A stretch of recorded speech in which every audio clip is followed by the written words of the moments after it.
welcome to NAPOD, where we provide NA speaker meetings and workshops in a podcast.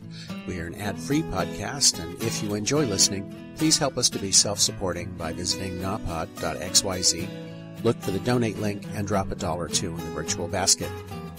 If you're also in AA or have friends that are, please tell them about our other podcast, Sobercast. Sobercast features AA speakers and workshops in the same format as NAPOD. We upload a new speaker every day, and it's easy to subscribe by searching for Sobercast, that's 2 words, on any podcast player app, or go to Sobercast.com. Enjoy the podcast, and thanks for listening.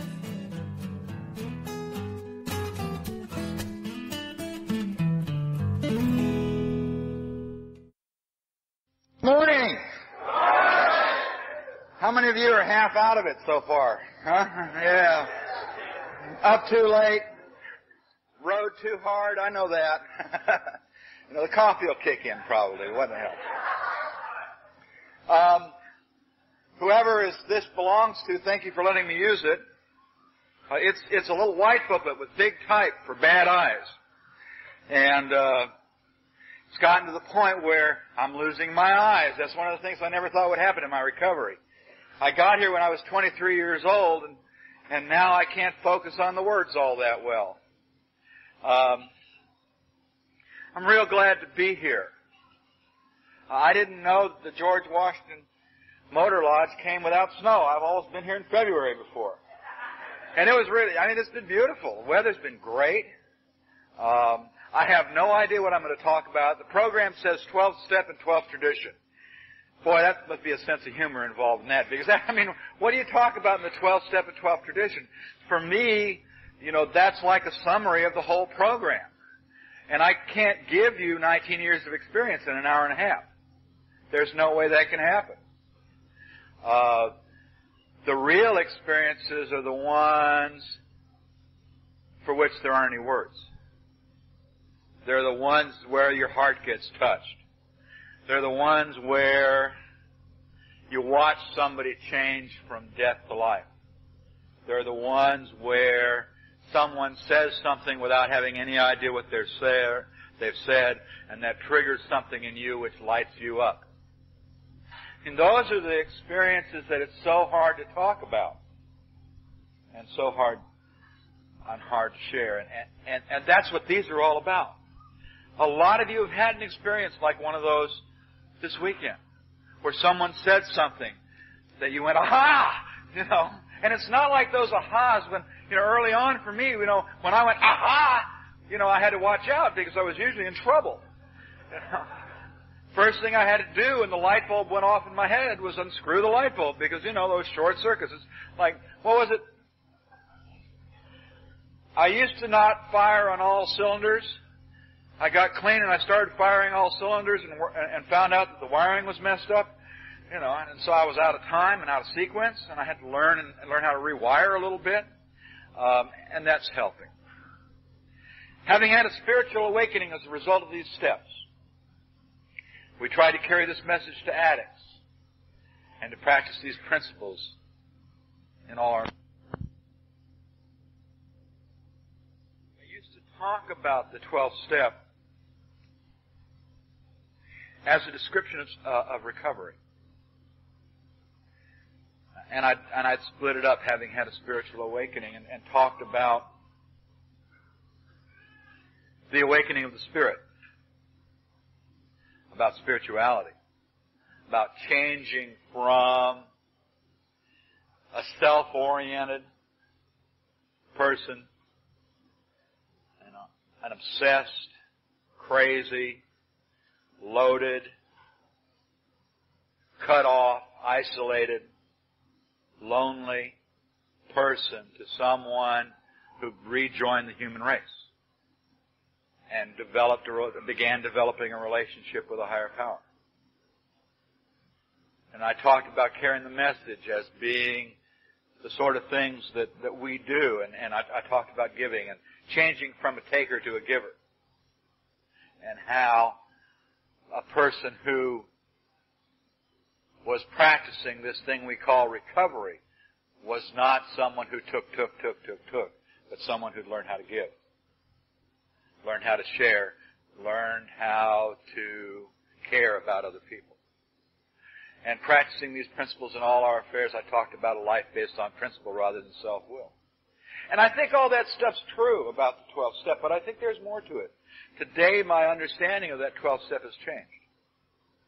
And I think there's some real things that you do in the 12th step.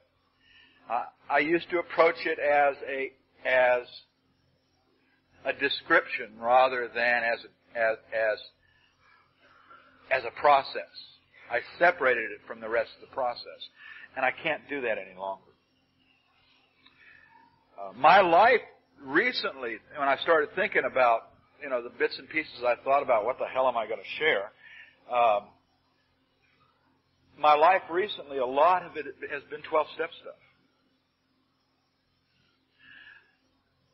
Maintaining my awareness, maintaining my contact with that spiritual awakening, maintaining that spiritual awakening, and practicing these principles in my affairs, particularly, have been a lot of what my life has been about recently.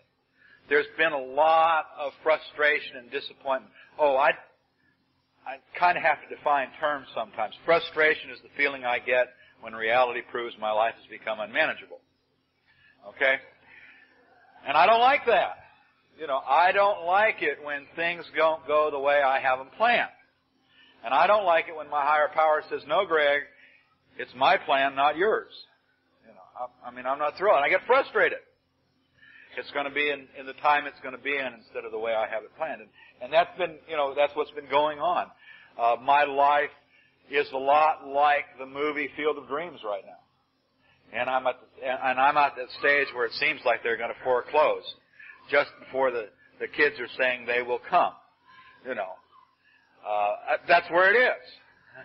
My life has been like that. I had to watch that movie again the other day because I needed to get that relift and that upcharge and that reinstilling of that reawakening of the presence of the Spirit. Because I was struggling with my hope. I was struggling with, come on, God, can't you take a joke sort of stuff. And I needed that extra little bit of strength.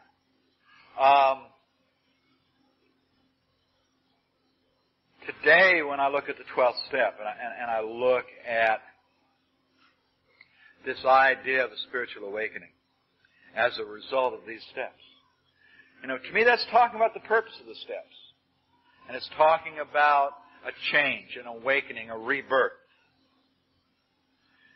The beginning and the development of a relationship with God, with the Spirit, with a power greater than ourselves, with spiritual principles, with the truth, with whatever you choose to call that thing. He, she, it, they, whatever you choose to call it. An awakening, the beginnings, the birth of a relationship. And I look at that and I relate it to my disease. The physical, mental, and spiritual thing that I'm powerless over.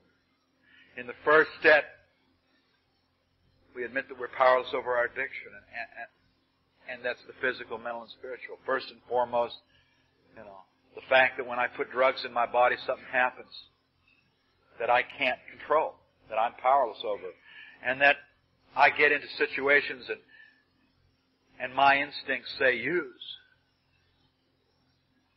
when that's insane, when I know that's the worst possible thing. Or the mental stuff when I'll take anything wonderful and make it self-destructive.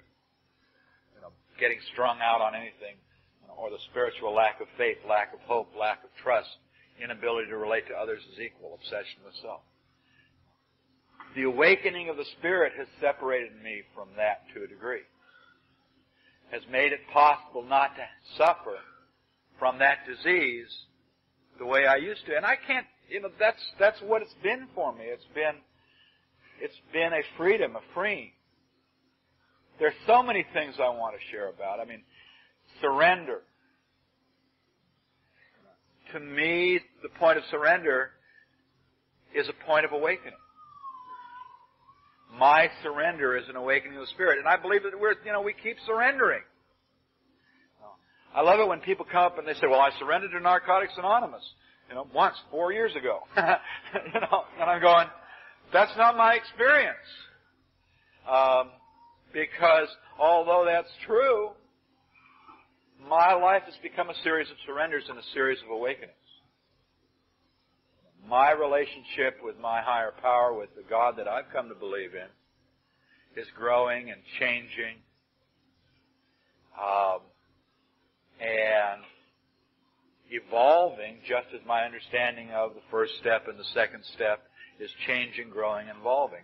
And along with this idea of surrender, acceptance, that goes with each step. There's a point of surrender, there's a point of acceptance that goes with each step. Is the Spirit interwoven through all of them.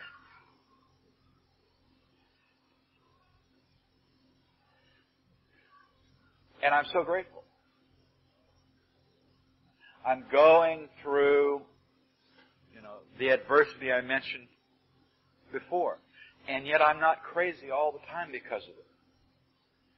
It's annoying. There are times when I get hopeless. There are times when I lose faith. There are times when I get frustrated. But it's not like it used to be.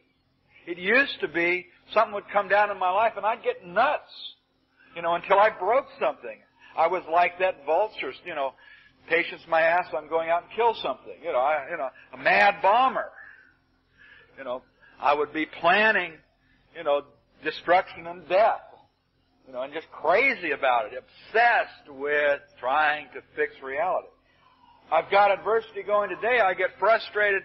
I struggle with maintaining my relationship with my higher power. I struggle with maintaining hope. But that's like 3% of the time. It's not like that's all the time. And it doesn't consume me the way it used to. Which is a miracle. I think about the stuff that I'm going through, and I try to think about having to go through that 10 years ago. And there'd be no way I could have gone through it 10 years ago. There's no way I could have gone through it 5 years ago. The stuff I'm going through today, is crazy making stuff for me back then, and yet today it's okay. What's happened is I had dreams unfolding at my feet. And everything going click, click, click, click, click, click, click. And all of a sudden it's not going click, click, click, click, click anymore. And I'm saying, come on, God. Yeah, but. And the doubt enters in again. And maintaining that awakening of the Spirit and maintaining the practicing of principles so far as carrying me through that fear, that uncertainty. Carrying the message. What is the message of Narcotics Anonymous? What's this thing that we carry? What's this thing that we all have? Or that we all are striving for? That's a great question for a discussion meeting. That's one of my favorite topics for a discussion meeting. The 12 steps says we carry the message. The attitude still suffers. What's the message? And, I've come to believe that we're the message. Everything from someone, getting up in a workshop and saying some wonderful, profound, enlightening thing to someone going in the bathroom and scratching NA rules on the side of the commode.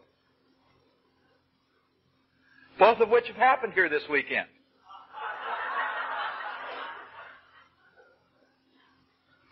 That's our message.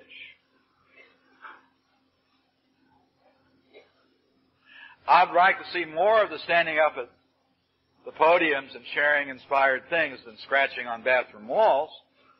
I think that's what we as a fellowship are striving for, and we as individuals are striving for. But the reality is that we're the message, individually and collectively.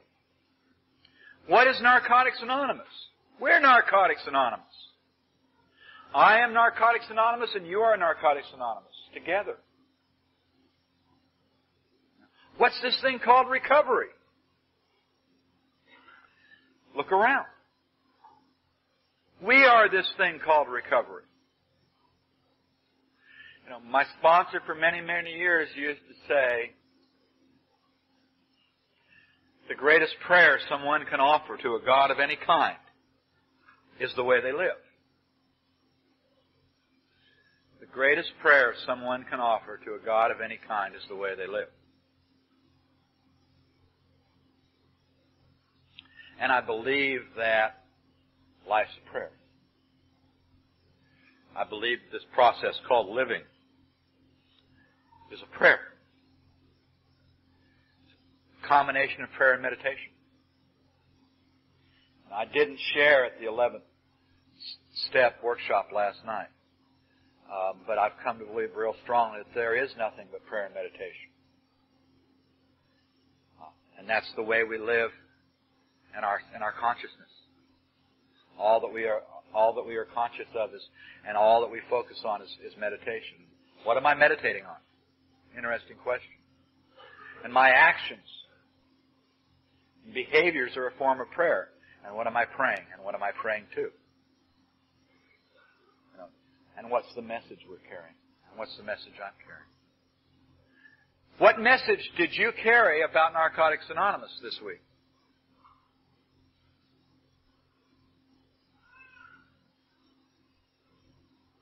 We tried to carry this message to addicts. There are lots of addicts here. What message did you carry?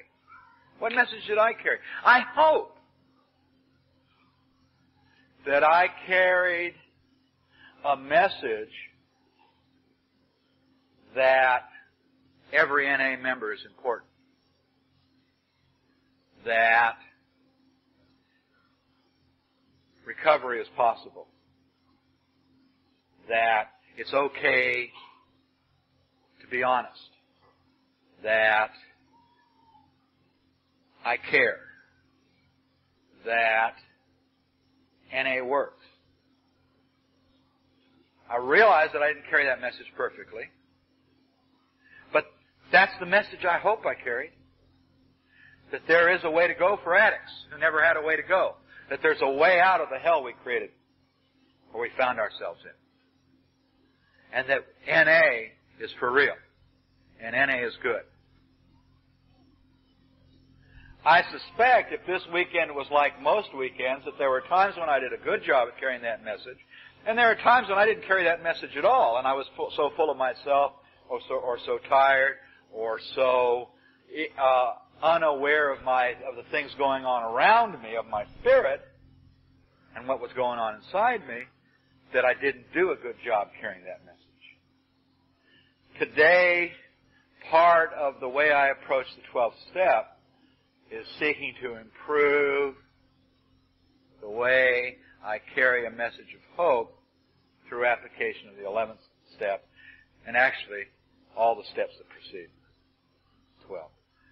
And I don't know if that makes any sense to anybody, but one of the ways I work a 12th step, not only by standing up and being counted, not only by coming and sharing with other people, or talking to someone when I run into them, or being honest, but by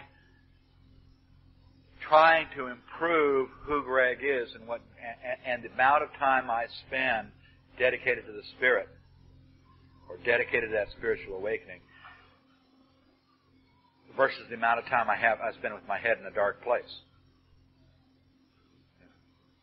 There are a lot of dark places my head gets into. What about this message thing? The message is hope, I've heard. Recovery from the disease of addiction. And maybe it's just that people really do care. And that we've been lying to ourselves for so long. One of the things NA taught me is that what I thought about reality was wrong. Or as the book says, came from misinformed people, something like that. Huh? What I thought about the way life was, and what life was all about, was wrong. I mean, I figure I took one good look at life when I was about that tall, and decided I don't want no part of this thing, and I started running. And I ran for a long time, and I ran as long as I could. And I believe that's true for everybody in this room. That we took one look at life, or maybe two, and decided, nope, not for me. How can I find something else? How can I live in a fantasy world? How can I live in drugs? How can I live in this? How can I live in that? How can I retreat into whatever? And we said, I check out. Stop the world, let me off sort of stuff. And that's what I did. That's the story of my life. And regaining the world of the living. The message that it's okay to come back and live amongst the living. That God is here and it's okay. That the Spirit will take care of me. And the message, part of the message I have today is it's okay to trust a higher power. It's okay to surrender. I have a button that all it says is surrender, surrender, surrender, surrender, surrender, surrender, surrender, surrender, surrender. And that's all it says on it, and I need to remember that. I almost wore it this morning. Because there is no substitute for surrender. And part of the message is that surrender works, and surrender is real, and surrender is okay. As long as my surrender is to a loving God and a loving Spirit. As long as my surrender is to something power greater than myself that can restore me to sanity, that will care for me and care for my will and my life. See, I used to try to surrender to things that would destroy me. And I've learned that for me there's a difference between surrender and resignation. I've resigned myself to a lot of things. Resignation is kind of like a passive principle, and surrender is an active principle. It's like that spiritual awakening. It's not something that you observe. It's something you participate in. It's not a passive principle. It's the awakening of the Spirit is a participatory thing. Surrender is something you do. It's not something you observe. It's not something you watch. And it's a release. And it's a very, very wonderful, powerful thing. It scared the hell out of me. I avoided it like the plague. I did everything I could think of to avoid giving up. I even tried to fix myself with Narcotics Anonymous. I know what'll fix me. NA. And I tried to fix myself with Narcotics Anonymous. And it worked for a while. It seemed like NA was fixing me for a while. And then those little tricks that we teach each other that help like that, after a while they quit working. And I had to look to a higher power. Had to look to that presence of that Spirit. I needed a Spirit in my life. I needed to experience an awakening of the Spirit. And I had to work some more of the steps. I had to find something to believe in. I had to accept the fact that I couldn't fix myself, even with NA. That there weren't any shortcuts to recovery or spirituality. There weren't any tricks. I chuckle to myself sometimes when people come up to me, and this happens all the time.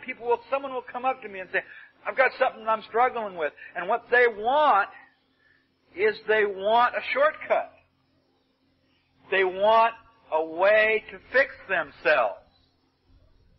I mean, that's what I want when I go up to someone. I don't want to hear about, live by what you believe in. I don't want to hear about practice these principles on all your affairs or carry the message or pray and meditate. I want a quick fix. I want some way to get out of the dilemma that I'm in without having to go through the process of surrender. And it doesn't work. How often do the people, when they come to you, and how often when you go to people are you looking for that quick fix? Probably most of the time if you're like me. Most people come to me looking for a way to avoid the process. A way to fix themselves. And the only way I know is to abandon myself to something that I struggle to believe in sometimes.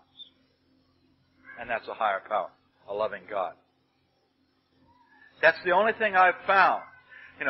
And as I get more and more in touch with this thing, this message, maybe part of that message is the fact that I can't do it.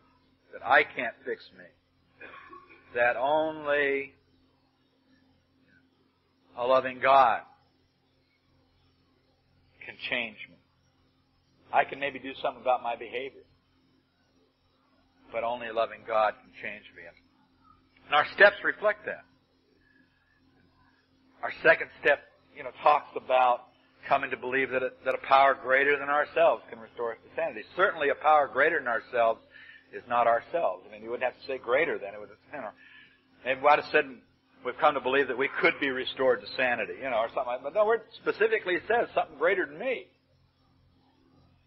And the third step does not talk about me running my will in my life. It talks about trusting my will and my life to the care of a loving God.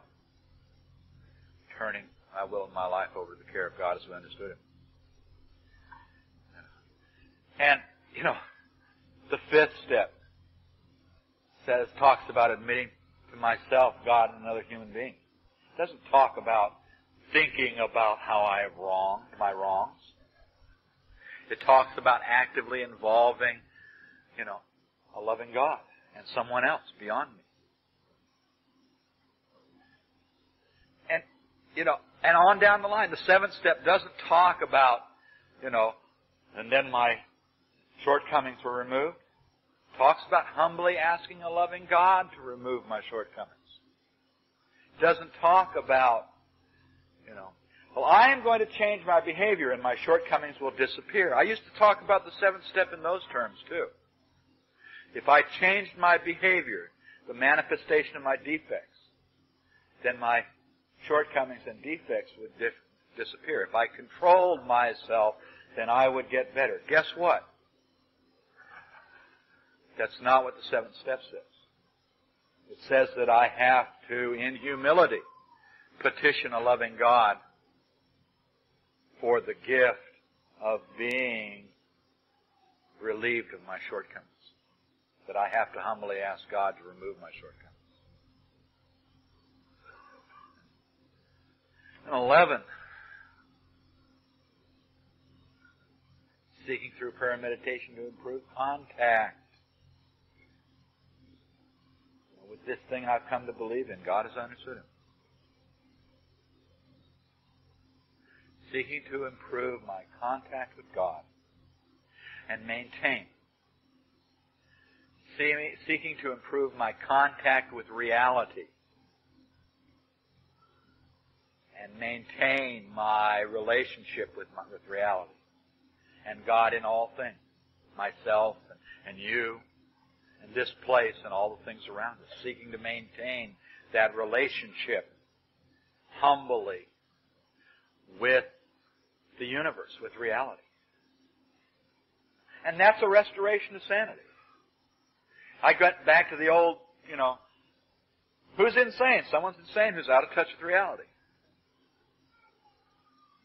A restoration of sanity is getting in touch with reality. And that's what we're, contact with reality of the 11th step, and they're all tied together. And maybe that's a big part of the message. Now, sure, the message is there is a place for you. We who were certain that no one would ever accept us. We who were certain that there was no hope. We were certain who could not live without drugs. There's a place for us, and there is recovery for us. But the message is also God and spirituality. This is a simple spiritual, not religious program known as Narcotics Anonymous. And unfortunately, like what was read, that doesn't happen right away. That happens after we come to realize that we can't function as a human being either with or without drugs. I came here because I couldn't function as a human being with drugs. And it wasn't until I'd been here for a while that I came to believe that I couldn't function as a human being without drugs. Other than in withdrawal, the instant thing that happened when you took away the drugs is I couldn't function at all, let alone like a human being. I just lay there and shook for a while, and hurt like hell and couldn't bend my joints. And I did all, threw up some, slept and couldn't sleep and, went round and round and round and round like through a meat grinder. But 6 months down the road, when I thought I had all my shit together, and And I get devastated by the idea that, no, Greg, it's, just not using isn't going to fix it for you. You still have to live with your feelings, Or when that's like the curtain lifted off of those things. Oh, I got feelings. What are those after all these years? And I'm going, oh shit, what do I do with these? And I said, well, I got an idea. I'll try and fix them with this. I know how I can avoid these things for a while. People, places, and things. Obsession. All that stuff. The message certainly is that there's freedom from all that stuff. The message certainly is that, there's a place to go when you reach the end of the road. There is an end. And it says N-A. Come on in. And that there's hope, and that there's another road on the other side of that end. That's not the same kind of road. It's not a road of desperation. It's not a road of death. It's a road of living. It's a road of spirituality. It's a road of a spiritual awakening, and it's a road of a message. And the message is the road. The purpose of the path, the process, if you will, is to come to a point on the path where you no longer have to consciously follow the path, but you become the path. The purpose of this process we go through is to bring ourselves to a point when we stop working and practicing these principles and start living them as a natural way of life and becoming these principles. Becoming spiritual principles. Another thing that's happened recently in the university is I've had to put a lot more conscious effort into practicing spiritual principles in all my affairs. I've had to work at maintaining my hope. I've kidded with a couple of people this weekend saying, for 19 years, I've flipped coins in God we trust sort of stuff. At least that's what it says on the United States coins. I've trusted in God and come up heads every time. Everything's worked out fine, in spite of me. Consistently, 100% of the time. All those times in my recovery when I thought there was no way to get out of this mess, as soon as I surrendered, God provided a way. As soon as I quit swimming upstream, the current would carry me. As soon as I spread my sails, God's love would engulf me. As soon as I got out of the way, everything would turn out just fine. And that's happened again and again and again and again and again and again. I can't tell you the number of times when my head told me there is no way I could come out of this okay in recovery. Hundreds of times. And yet, 100% of the time, absolutely, once I surrendered, things turned out okay. My struggle has been to remember that. To live by that principle. To depend on it. I get a little adversity in my life. I get things not going my way. And I start going, yeah, but. In the face of overwhelming evidence that God's taken care of me. That spiritual principles at work. The things like honesty always work. That's one that I've struggled with, at times. Because I came in here and I didn't know anything about honesty. But the principle that we try to live by is the fact that honesty always works. Dishonesty never works. But I keep looking for shortcuts. I keep looking for angles to play and manipulations to run to get my way. I still flirt with that dishonesty, thinking, well, it might work this time. And part, for me, of practicing principles in my life is saying, no, Greg, it won't work this time. It never has worked. That only by being honest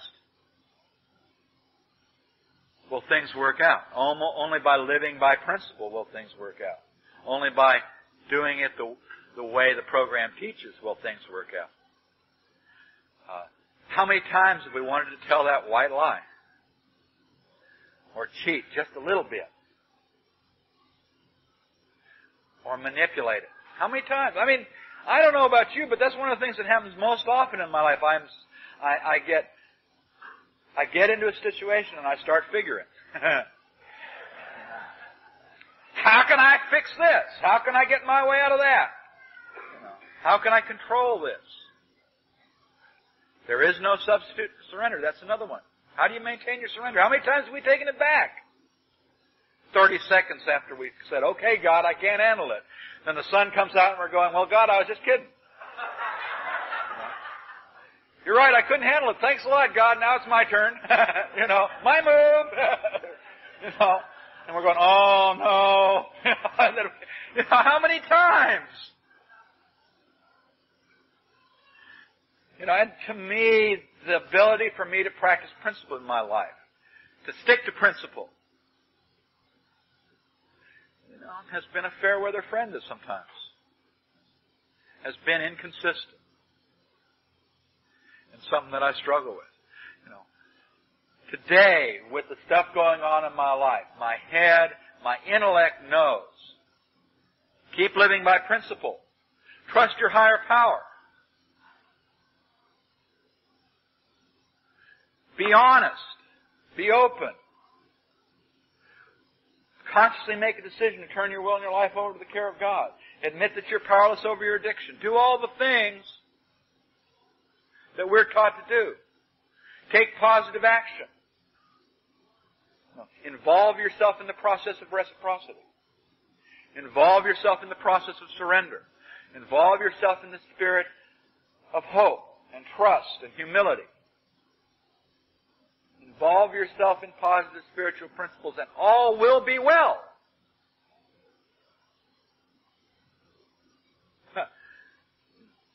And then I go, yeah, but. And then I go, maybe I can fix this. And then I go, gee, I got an idea. And I doubt all those things. Because up here, knowing up here is not the same as really, really, really feeling it down here. There was a time fairly in my first couple of years of recovery where I kind of, I was really a pretty happy camper early on. It was kind of like, everything's great. Ooh, that hurt. Somebody would say, it'd be all right, Greg. And I'd say, okay, good, it'll be all right. And I'd just keep on trucking, it was pretty simple right there in the beginning, stuff like that, because I didn't have a lot to lose. I knew that, but not being aware of the things that hurt me, that ignorance, that bliss of ignorance or ignorance of bliss. It's funny how those tie together. The bliss of ignorance is tied directly to the ignorance of bliss. And I'm using bliss in the Joseph Campbell type, follow your bliss. Follow your path, follow your spirit. My ignorance is tied in my lack of surrender, my lack of contact with higher power. Here I am today. I know what the answers are, but I still have to feel the feelings. I still have to feel the frustration at times, and the fear, and the disorientation, and the doubt. They don't have the kind of power that I have, but I've never been able to control those things. There are some actions that I can take to consciously practice principles in my life that work.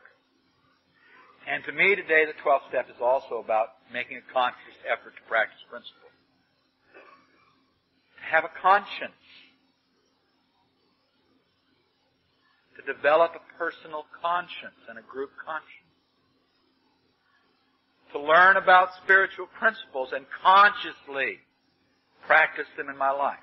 use those spiritual principles as a basis for my decision-making and my actions. Now, I believe that group conscience could be defined as our collective awareness of, surrender to, and application of spiritual principles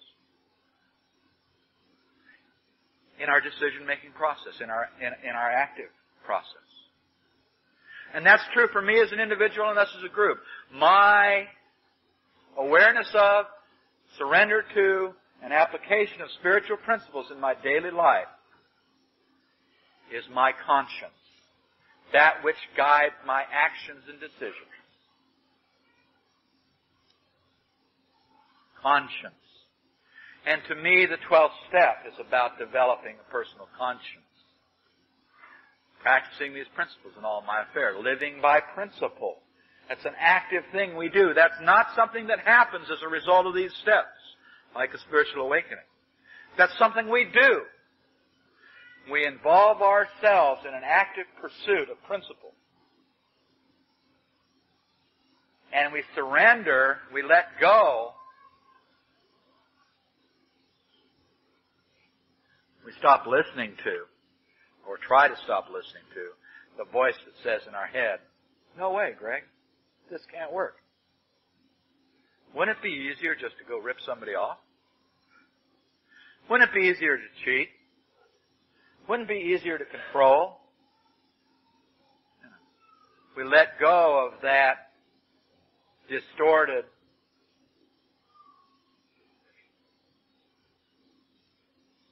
diseased voice in our heads that wants to control us. We say no. We're going to live by principle. And I got the rest of my life to get better at that. Today, part of what I seek is to improve my ability to practice principles in all my affairs. That's kind of like thought to improve contact with loving God. Another part of what I'm about today is seeking to improve that contact. I think I'll do that the rest of my life as well. Seeking to improve my relationship with principle, seeking to improve my relationship with God, seeking to improve my relationship with you, seeking to improve my relationship with me. And they're all the same thing. Seeking to improve my relationship with principle, seeking to improve my relationship with God, seeking to improve my relationship with you, and seeking to improve my relationship with me. And they're all God. They're all the same thing. And that's my 12th step. My dream in life, my goal, my ambition is to do that better. I want more faith. Because I firmly believe the more founded I am in the principle of faith, the less pain and fear I'll have in my life. My ambition is to get closer to God, because I firmly believe the closer I get to God, the more God will be present in my life. And my life will be expression of God's will. One of my ambitions is to learn how to practice principles in all my affairs better. Because if I don't have to get caught in the pain of self-obsession as much, in the pain of my own self-destruction as much. Those are my kind of goals today. I got a bunch of other goals that really don't have a lot to do with it, or may have a lot to do with it, but that seem unrelated. But if you really wanted to pin me down, what do I want what do I want to be when I grow up? I want to be closer to God. I want to be closer to principle. I want to be closer to love. I want to be closer to you and me. That's what I really want. I want to be closer to God. I want to be closer. I want more spirituality. I want more! And the harder I fight for it, the further away it gets. Because it's a process of surrender. It's a process of letting go of illusion. It's a process of letting go ego. It's a process of letting go false pride. It's a process of letting go self-righteousness. It's a process of letting go the power I give my defects. It's a process of anonymity. And that ties me into the 12th tradition. I believe that spiritual principles all relate. I'm not convinced that the steps and traditions line up one-on-one. One of the things I was supposed to look at, or the things that were involved in the 12th step and 12th tradition. Carrying the message. Spiritual awakening. Practicing spiritual principles in all our affairs. Anonymity. Principles before personalities. I can't find part of NA that those things don't fit into. I can't find a step that doesn't have all those aspects. I can't find any tradition that doesn't have all those aspects. And certainly the 12th step and the 12th tradition relate, but the 12th step relates to all the steps in all the traditions, and the 12th tradition relates to all the steps in all the traditions. To me, as I've gone on in my understanding and awareness and surrender to these principles, the harder it has been to separate them. The harder it's been to pigeonhole them into categories like 1, 2, 3, kick, 1, 2, 3, kick. That one we play for years and years and years and years. Most of us, that's what I did at first. 1, 2, 3, kick, Or focus on, 2 traditions.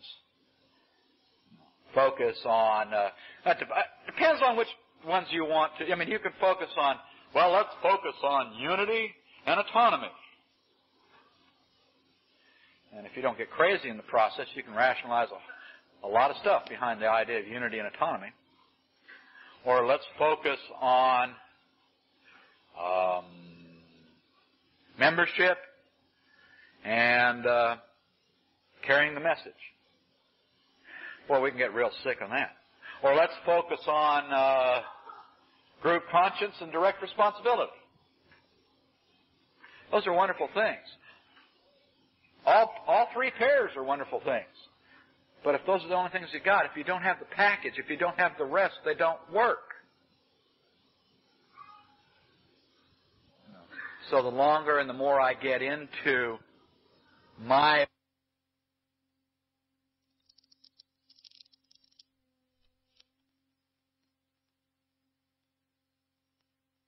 awakening to spiritual principles, the less I can categorize and define and try to hook 12th step and 12th tradition together, because they all overlap. It's a universal program. Spiritual principles, by definition, are things that are always true, always work. Our basic texts say true spiritual principles are never in conflict. That means they complement each other. They go together. They form a unity. They're part of a greater whole, the expression of a loving God. Spiritual principles are part of an individual spiritual principle is part of a greater whole, the expression of a loving God. An individual spiritual principle is part of a greater whole, the expression of a loving God. One of our steps, any one of our steps, is an expression of many principles. Any one of our traditions is an expression of many principles and is a part of a greater whole, the expression of a loving God. I believe that. I strongly believe that. Anonymity is the spiritual foundation of all our traditions and our steps and the way we interact with each other. It's really one of the spiritual foundations of recovery and Narcotics Anonymous. The principle of anonymity. What's that? Does it mean secrecy? I don't think so. Secrecy is what I used to be like, isn't it?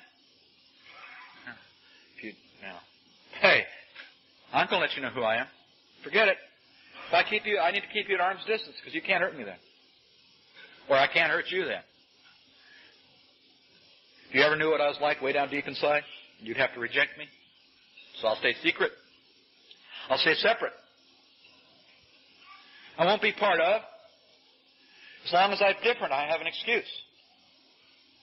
I've got a button, another button that says, being an addict is not an excuse. I tried to, well, what do you expect? I'm just an addict.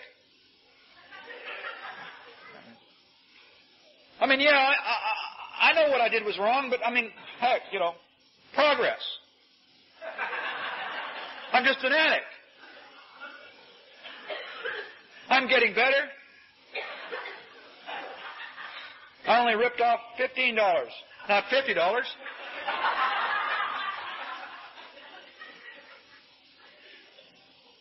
I'm getting better. Progress. We claim spiritual,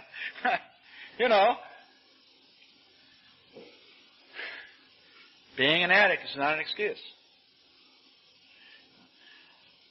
And I've used it as an excuse.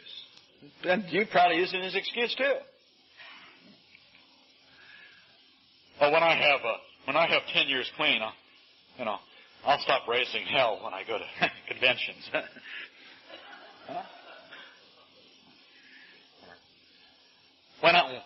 When I have a little bit more recovery, I'll stop hustling the newcomers. When I'm a little better with my higher power, I'll stop seeking to abuse my friends and family.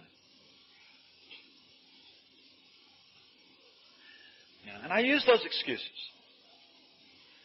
Most of all, I use them to me.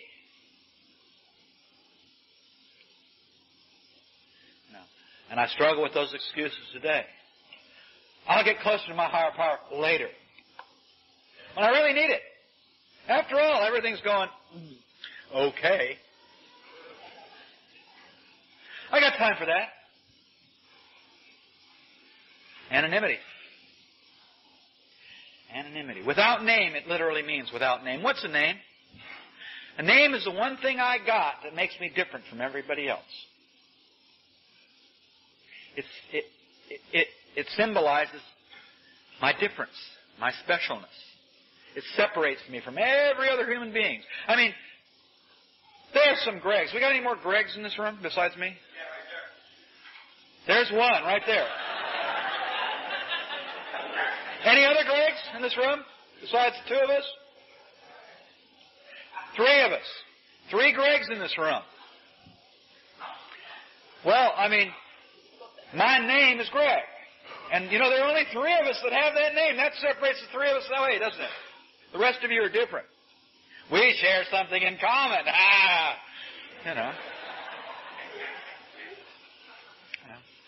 Are either of you a Greg P? See? I'm special. I'm different. My name, and not even my whole name, has distinguished me from all of you, has made me different from all of you. None of you share that with me. And certainly none of you is a Greg Pierce. There are very few of those. And there are even fewer Gregory George Pierces. And that distinguishes me and separates me from every other human being. And that's my disease. Being separate from every other human being. Chemically, physically, mentally, emotionally, spiritually. That's my disease. Being separate from. Lack of anonymity. And I believe that by practicing the principle of anonymity, we let go of those things. We let go of our differences. We let go of all those specialnesses. We don't label and categorize ourselves with things like man, woman, young, old. We let go of all those labels and join together as equals. We unite as equals. Anonymity. And the tradition says it's the spiritual foundation. That's a heavy-duty statement, isn't it? You ever heard, what is that saying, a house built on sand or something like that? If you build on a bad foundation, the building's not going to stand. That's pretty important, isn't it? Foundation. That which supports us all. That which makes this all possible. That which makes our recovery possible is anonymity. It's the letting go of our differences. And it's so hard. It's so hard to let go of those differences because we're so used to them. I mean, how many of you always wanted to be different? I always wanted to be different. That's the only way I got any intention. I always wanted to be different. I always thought I was this free spirit. Huh? I wasn't a free spirit. One of the big disappointments of my life after I got clean was I found out I was a lot more conservative than I ever thought I was. Oh, my God. I found out without being loaded there are a lot of things I wouldn't do. Comfortably. I mean, I tried to do them clean. I'm going, oh, my God, I don't want to do that again. And I found out that I was more conservative than I thought I was. That I wasn't this wild and crazy person flitting through life without a care in the world. I never was that person. Even when I was loaded, I wasn't that person. But I had my head trained to believe I was. Here, head, come on, roll over, play dead. I mean, that's why I used. The purpose of getting loaded was insanity. So I could play roll over, play dead. Stand up and beg. And whatever tricks I taught my head to play. Or I fed my head to play. Anonymity. Letting go of all those things. The spiritual foundation. The basis of recovery and NA. That which Recovery and Narcotics Anonymous is built. Is the letting go of our differences and coming together. So that when you and I are talking, and we are engaged in this thing we call Narcotics Anonymous, or recovery, that we join. We commune. The differences disappear. When we practice this thing called Narcotics Anonymous, which is a way of living, our differences disappear. And one of the things I've said, is I really try, and part of my 12th step, practicing these principles in all my affairs, is to try to always meet you as an equal, even though my head would say, I'm worse than, I'm better than. That's one of those things that I identified with when I first came around. Someone said, I felt better than and worse than. I felt superior and inferior at the same time. And I never told anybody that. Letting go of that. I consciously try to approach each person as a manifestation of God.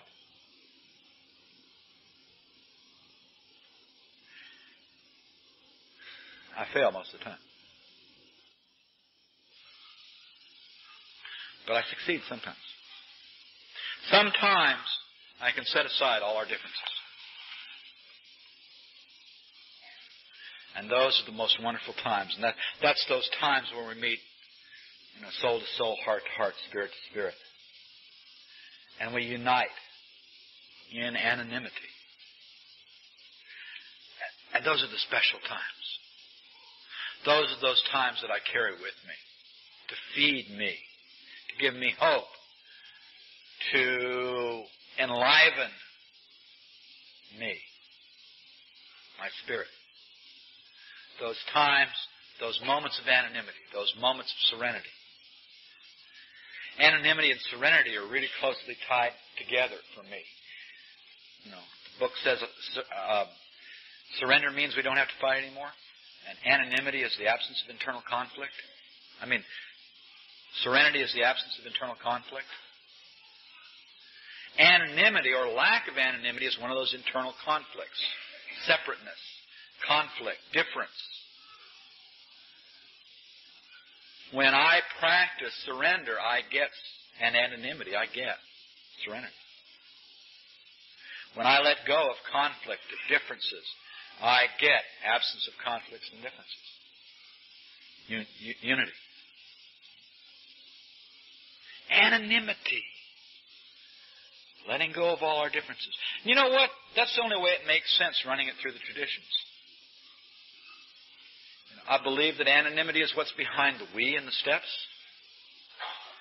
And I may try to run quickly through the steps and the traditions. I've never run this anonymity through the traditions. The steps. I've run it through the traditions a number of times, and it fits in every tradition. And it's helped me change my awareness and understanding of the traditions. But I've never tried to run anonymity through the steps. Will it work? Will this idea of being undifferentiated, unseparate, being united, will that work in the steps? We admitted we were powerless over addiction, that our lives had become unmanageable. Is there any anonymity there? Well, certainly when I found out that I was an addict, I identified with that. That was one of the things that started breaking down the barriers to anonymity for me. As I came in here and I heard you saying things that made sense to me, that I could identify with, that I could say, I did that, but I never told anybody. I felt that way. Maybe I'm not so different after all. And so part of the chipping away at my identity, at my ego, came through my growing acceptance that I wasn't different, that I was just an addict. My admission of powerlessness and unmanageability put me on equal footing with you, because that's where you come from too. And it erased some of those barriers. Now, I still had a lot of them there. We came to believe that a power greater than ourselves could restore us to sanity. That chipped away at that wall of difference some more, didn't it? See, because now we had a higher power in common. And we all realized that we couldn't trust ourselves and we couldn't fix ourselves. And as my belief and understanding of the second step grow, I moved closer to anonymity. We made a decision to turn our will and our lives over to the care of God as we understood Him. That decision brings me closer to you, because you need to make that decision too someday. Just like I needed to make that decision too someday. But our surrender and our decision to turn our will and our lives over to the care of God will unite us in the Spirit and chip away at anonymity. We made a searching and fearless moral inventory of ourselves, and that's how I learned about some of my defects and some of the things I used to separate myself from you, and some of the ways I thought I was different, and some of my patterns, some of my self-destruction. And the beginning of changing those patterns was awareness of those patterns. It's kind of like, I went through life sticking my hand on the stove going, ow, that hurts! And then I found out that every time I stick my hand on the stove, it hurts. Maybe I shouldn't stick my hand on the stove. And that's part of the pattern for me. The beginning of awareness of some of my patterns and my defects and my assets brought me closer to you. You know what I learned in the fifth step? My first fifth step? That my sponsor wasn't so different after all. That I wasn't so different after all. And again, chipping away at anonymity, I get the impression that the 12 steps are a path to anonymity. And yet the 12th step says, having had a spiritual awakening. That leads me to speculate about the relationship between anonymity and the awakening of the Spirit. And maybe anonymity is the awakening of the Spirit.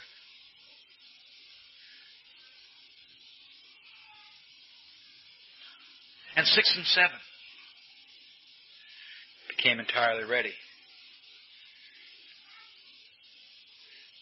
to have God remove these defects of character.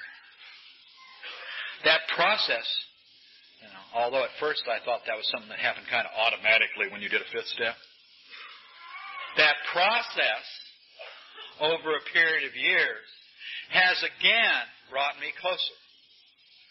Was again the shedding of differences. Was again the letting go of great ideas about how I could fix Greg and control my defects that I learned about in the fourth and fifth step. See, as soon as I learned about my defects, I wanted to control them and fix myself. For me, part of that process of becoming entirely ready to have God remove them was realizing that I couldn't fix them and control them. That I was just like the rest of you. One more time, powerless over my addiction, unable to manage my life.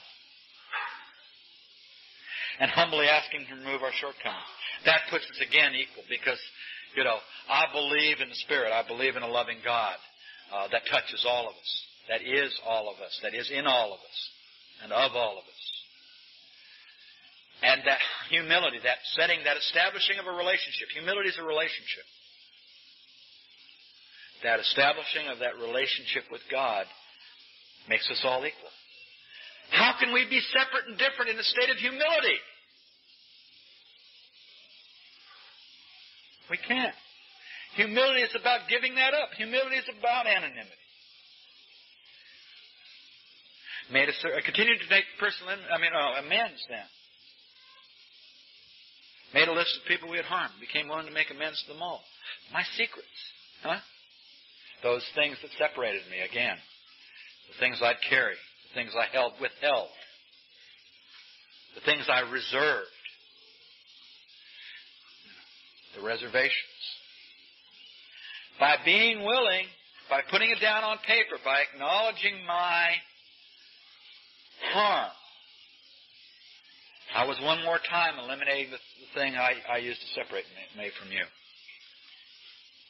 And making the amends was clearing some of those excuses away. I can't be whole until I get rid of this one thing that's plaguing me. Oh, how will I do that? And once I got some progress on there, then I found that I was closer to you. Because I wasn't carrying that burden of guilt and self-hate as heavily anymore. Again, a unifying move towards anonymity.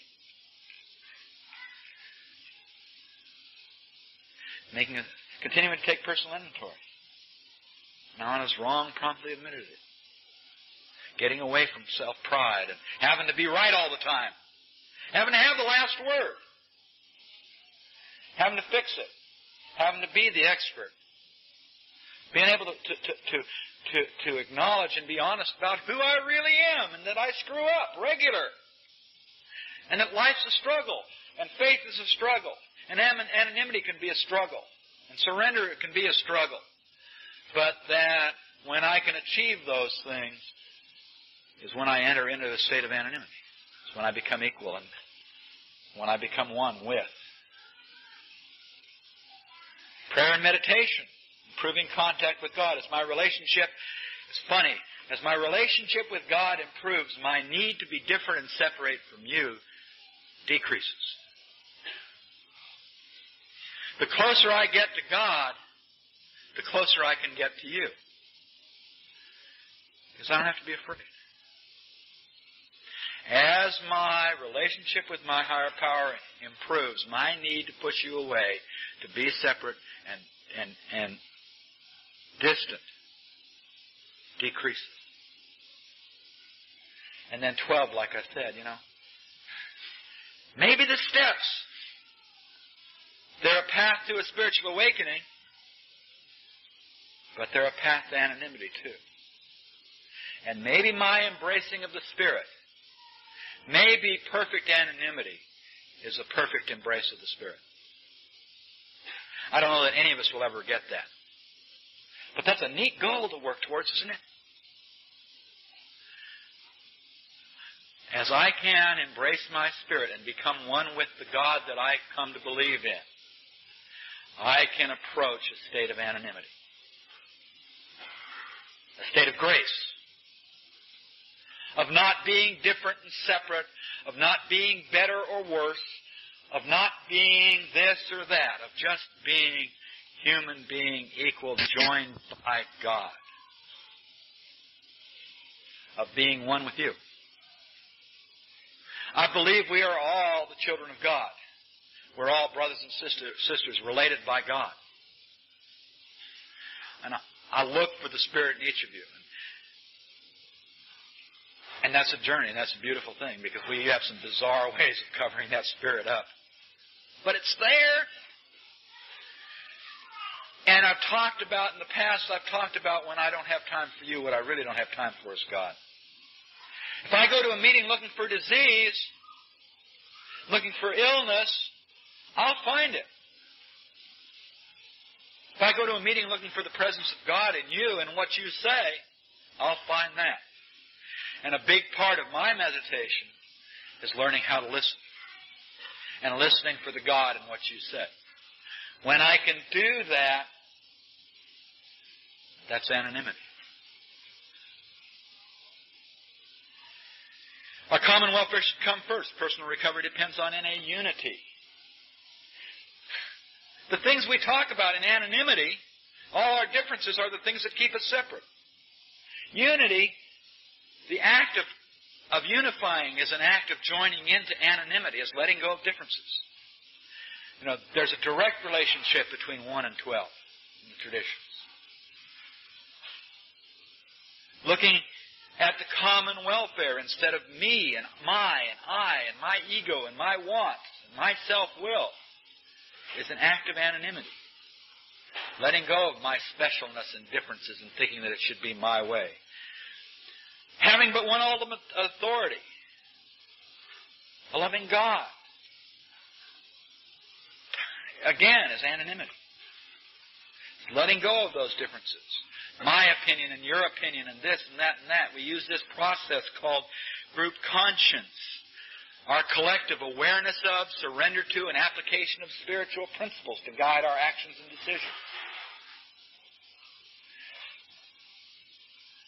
We use our relationship with the Spirit and each other in anonymity as equals, as vessels of God's love and God's will, and expressions of God's love and will as the basis of our decisions.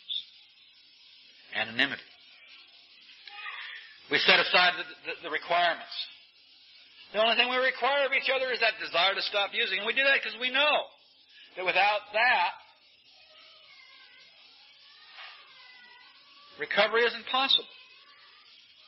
Except in rare cases. I didn't have a desire to stop using when I got here. I was not an NA member in my first few meetings. Just coming here did not make me an NA member. And just showing up doesn't make me an NA member today. It's when I engage in the process and enter into the anonymity, when I demonstrate and I make active my desire to stop using and stay clean, that my membership shows up. Anonymity, when I practice anonymity, when I join, when I come in. And I came to NA because I wanted to stop hurting. I came because my life was all fucked up and I was going down the tubes and I hurt like hell all the time and I couldn't get loaded anymore to cover it up. And the pain outweighed the pleasure. And then I came, after a period of time of being here, to have a desire to stop using. I came to NA for relief. And I found out I had to change. Staying clean has been no big deal. Growing up's been a bitch. Entering into this relationship with the Spirit and finding anonymity has been the most difficult thing I've ever tried to do. And that's growing up.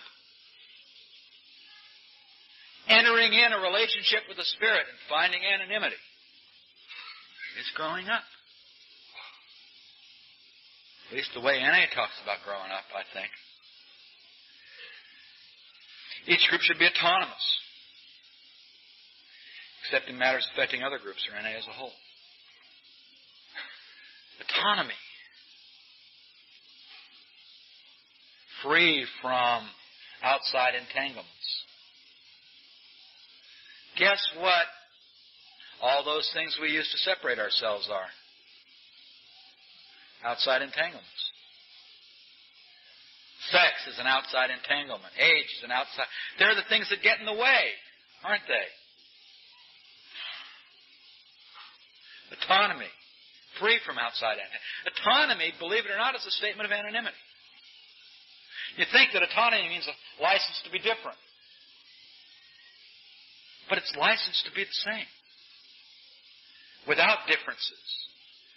Autonomy is the great excuse of the traditions, isn't it? Well, our group can do what we want. We're autonomous. We can have special purpose meetings because we're autonomous. The issue isn't autonomy, it's anonymity. It's the fact we got to let go of our differences in order to survive. And that we try to maintain our differences and structuralize our differences. We work hard and fight for our right to be different.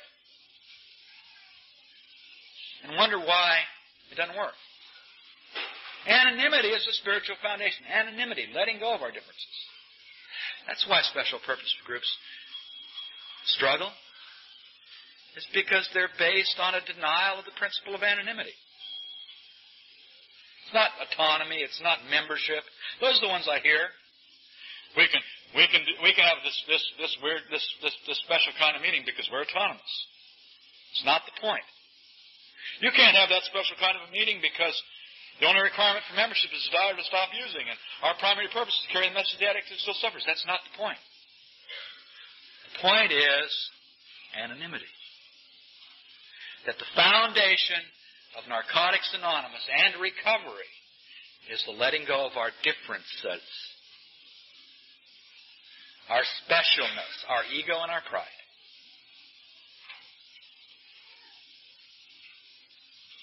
Primary purpose. Again, anonymity. We keep our focus on carrying the message to the addict who still suffers. And the message is anonymity, as well as the other things I talked about. The message is you've got a place here, and you belong, and you can be part of it, and we're not going to treat you different. And for the first time in your life, here is some place you can fully and wholly commit yourself to and belong, and be part of and participate in. Isn't that part of what the message is? And that's anonymity. We won't treat you different. We won't look down on you. We won't separate you out anymore. We won't call you names anymore. We won't discriminate against you anymore. Well, discrimination is probably a bad term. Discrimination, I believe, is a positive spiritual principle. It's like, the wisdom to know the difference. Maybe we won't violate your rights here. God, I wish that were true. Some of the saddest times I've ever had in NA is watching us violate each other. Some of the most painful things that have happened in NA is when we violate each other and we throw anonymity out the door. We 13th step each other, whatever that is. Cripple fucking. We take advantage of each other and use each other. Violate each other. We don't respect each other. So painful. And it's when anonymity goes out the window. When self-will becomes more important than recovery. When I become more important than us.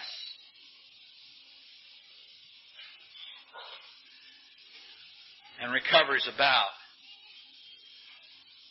letting go of I. Joining in.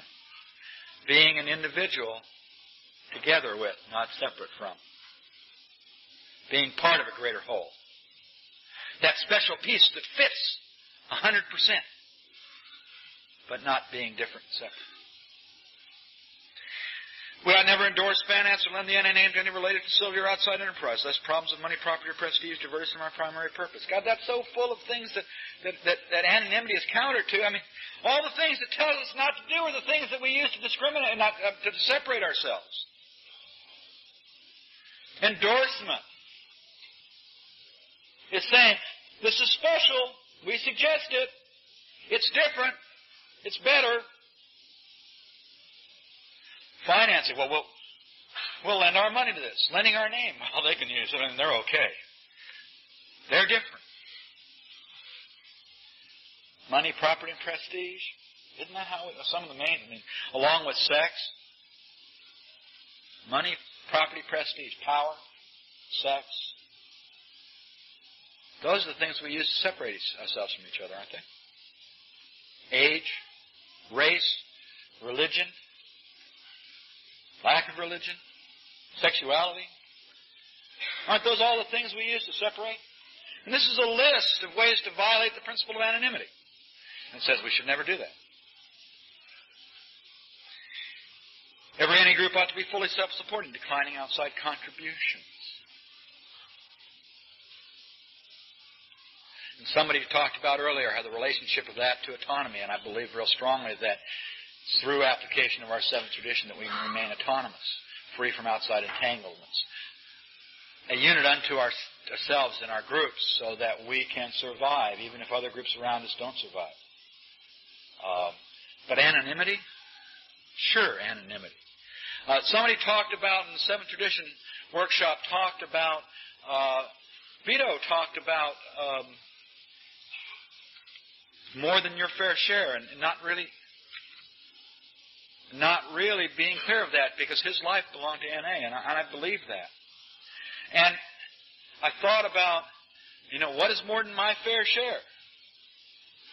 More than my fair share is any way that would any contribution that would allow me to dominate or enable the group. No member, non-member, or small group of members should ever be allowed to dominate or enable any element of our service structure or any of our groups, which are elements of our service structure. No individual or group of individuals should ever be able to dominate or enable our groups, any element of our service structure. Because when that happens, what goes out the door? Anonymity. When someone dominates or is the chief enabler of the group, they separate themselves. They exit from the principle of anonymity. Narcotics Anonymous should remain forever non-professional. Professionalism is at total odds with the idea of anonymity. The reason they're professionals is because they got special skills and abilities. They're special. That's what a professional is. Someone with special skills and abilities that gets paid for doing what they're doing. An expert. That's the total opposite realm of anonymity. The idea of non-professionalism is a statement of anonymity, that we aren't different, that we aren't special, that we aren't experts, that we're all in this for our own ass and each other's ass, and that by pulling together we can survive, because we can't make it on our own. I go to meetings today for the same reason I went to meetings 20 years ago, or almost 20 years ago. That I can't make it on my own. That I, of my own volition, will destroy myself without you. Anonymity. Non-professional. I'm here for my recovery. By sharing and giving and opening and being honest and being available, I get to recover. I don't get paid, and I'm not an expert. I get to recover in anonymity. Any as such ought never be organized. We may create service boards and committees directly responsible to those they serve. Organization. Categorizing. When I think of organization, I think of a chart, a corporate chart. With all these little bits and pieces, The reason we make and have established a service structure is to do those things for our groups, for our meetings, for the recovery process that would distract us, that would take us out of the realm of anonymity. that would specialize our functions and be different and all that. We don't want to do that where recovery takes place. So we create these service boards and committees to take care of all that shit. So when we get together one-on-one, heart-to-heart, soul-to-soul, in anonymity in a meeting, we can survive and recover.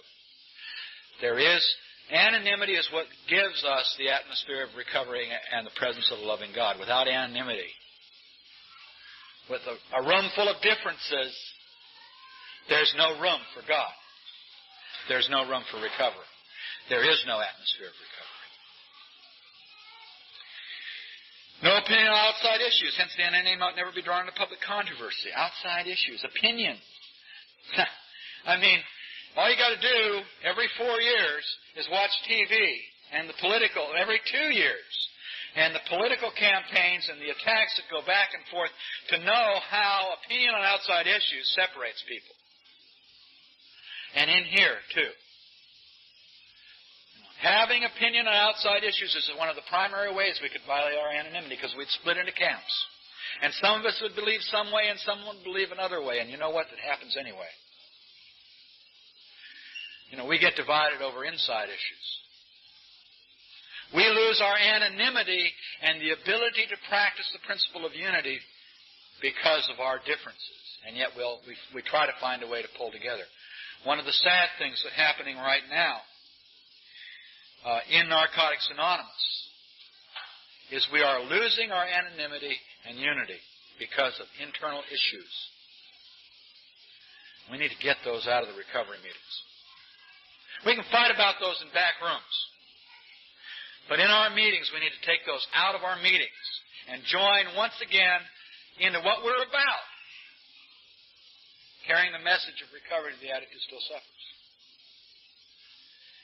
Our public relations policy is based on attraction rather than promotion. We need to always maintain personal anonymity at the level of press, radio, and films.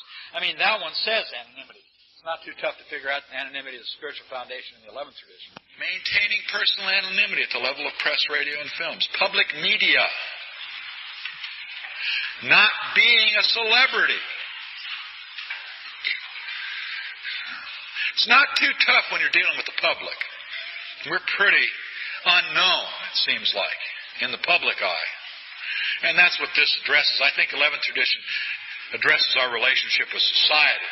Every once in a while, somebody or some small group of people will cross that line and get into problems with that and be thought of as a function of Narcotics Anonymous, or as an example of Narcotics Anonymous, or as a spokesperson for Narcotics Anonymous. But that doesn't really happen any too often. We have learned to be careful about the way we do that. It doesn't take a World PI committee to follow the traditions when we do public information. It doesn't take an H&I committee to learn how to follow the traditions in institutions. As members, we can do that. We're not dumb.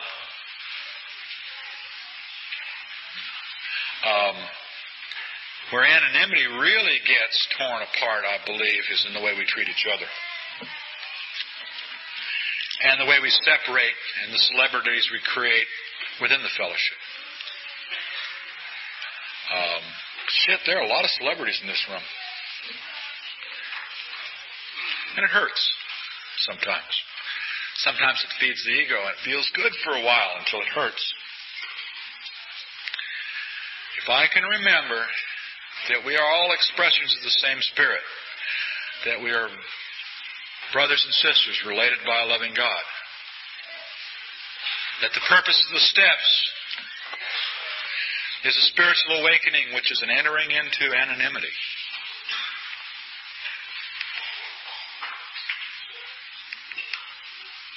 And I got a chance. And like it says in Justice for Today, all will be well. Thank you.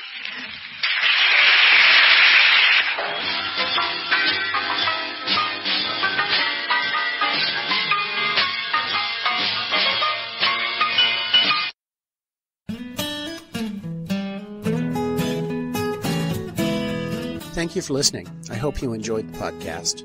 Please help us improve our rankings so others can find us by putting a review on Stitcher, iTunes, or your favorite podcast index. NAPOD is ad-free thanks to the folks supporting the show with $1 or more per month. If you enjoy listening, you can join them by going to napod.xyz and looking for the donate link. Thank you for listening. Have a great day.